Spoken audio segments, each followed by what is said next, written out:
Hello everybody and welcome to a new episode of the Ship Sinking Simulator 2. As you can see, we have a monster and we have a not so monster. So I do have the waves actually turned on ever so slightly and they are gradually drifting towards each other. Now I've never actually spawned two ships in one particular session before, so I don't know if these are actually going to crash, but as you can see up here, it slowed my frame rate right down. Normally I'm running at about 13 to 1400 frames a second on this, even with a monster such as this. Now when I sink this, it's got to split. I mean, look at the bloody size of it. It's huge, absolutely massive. I've never seen a ship this big in this game before. So what I want to do, I'm just adjusting a couple of things on here, is, now I don't know whether to actually just flood this one. In fact, you know what, I think I'm going to flood it. Shall I flood it in the middle so that it starts to bow inwards, or shall I flood it in the normal sense? Let's flood it here, shall we? Let's see if it'll do it. It might not do it. Is that it? Oh, that's pants. Right, okay, let's pierce the fucker. Let's get that gone. This one's going to be the beast to pierce. Oh, it's going quickly. Will it split? I don't think this one will, because it does look relatively strong-ish. This one, as I said, no doubt that's going to split, probably multiple times too. But I don't think this one will. I think this one might have the rigidity in it to actually keep its shape until it crashes into the bottom. But time shall tell, as we all know with this game. Nothing much, it's still gradually floating. Is it even hit it, or is it just going to ignore it and sail right through it? You know, I think it's probably ignoring it, to be honest. Oh, this needs to hurry up, it's dead slow again. Come on. Let's get my frame rate back up. Well, it is slowly going. Yep, I think this is all going to go down in one.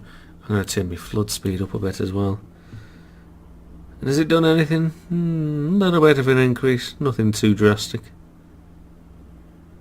See, I still love this effect with the ropes underwater. I think it's brilliant. Brilliant little effect that's been added. Ah, that's interesting. I've never had that happen before, where the water floods in through the tops of the chimney. That is interesting. It's just a shame it falls directly down in one line instead of actually how it should fall. Hey-oh, can't have everything. Nope, I hope they've snapped off. So that's interesting, because they were bending and now they've straightened back up. You'd expect something that thin to possibly tear. Yet it hasn't. It's close to the bottom. I think this is a double bottom hull, actually. By the looks of it, let's give it a little pierce. Yes, it is a double bottom hull, I was right. It's the first one of them I've come across on this game. How much damage is going to be done? Is it going to crumple?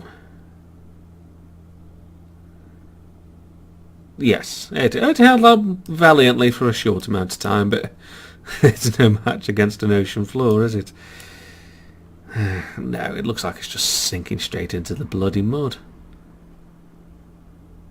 Literally, Christ almighty, how much is going down there? Okay, enough of that one. So, I still can't get over the size of this beast. I might actually flood this from two ends.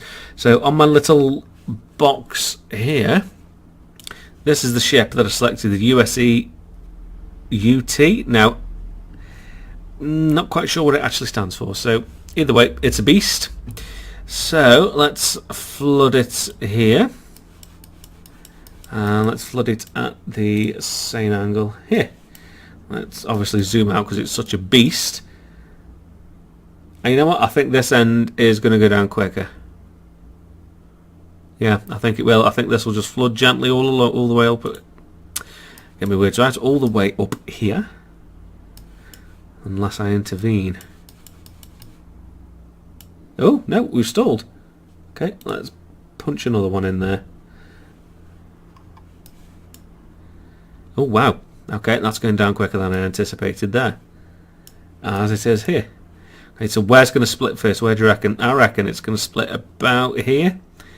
for the front bit and possibly there for the back.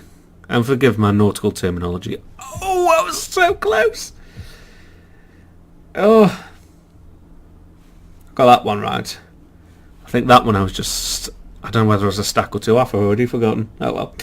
So we have the split already the ship already split into two parts. Christ, I can't get my words right today.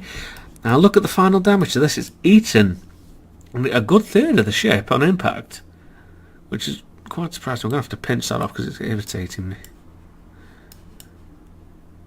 So that still remains flooding. That bit isn't, surprisingly. I'll punch another hole in there. Get it bending. That's definitely going to give way there. Oh yeah. Actually, it's holding on longer than I thought that would. Christ, the stress that must be under. Let's snip. Oh, no, didn't need to. It's gone. Oh, Christ almighty, it's like jelly. Come on, snip. One more. There you go. And it's split again. Wow. Now this bit, I honestly don't think we can get that to split in two. I'd be quite surprised if we can. But I don't think we can. I think it's already gone into too many bits. It's a pity. Actually, it's been quite fun splitting this. My frame rate's still pants, but it's better than it has been before. Especially when I'm running version 1. Version 1, my computer absolutely hates it. In fact, it refuses to run it now. So I think it's had its moments for this computer. Sad as it does seem. Let's punch another couple of holes in there, another couple there. It's got to give at some point. It's starting to bow already. See, that's not going to do much because it's still full of air. Am I just going down as one?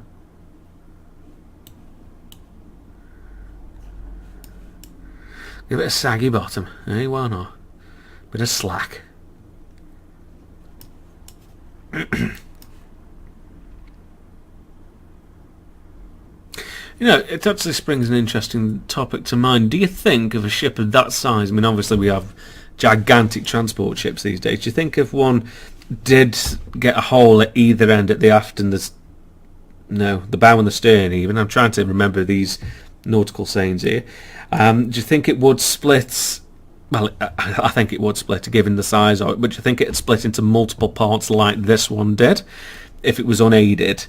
Or do you think it'd just float there if it had all of the same watertight compartments like this has got? Yeah. I think it would, given the weight and the size of them, because obviously they're there. You're only going to get so far with something that's stupendously huge, aren't you? Puncture that off. Yeah. So anyway, this has been it for the latest episode of the Ship Sinking Simulator 2. Don't forget to like, subscribe and comment for more from The Only Way is Beastly. Take care, guys.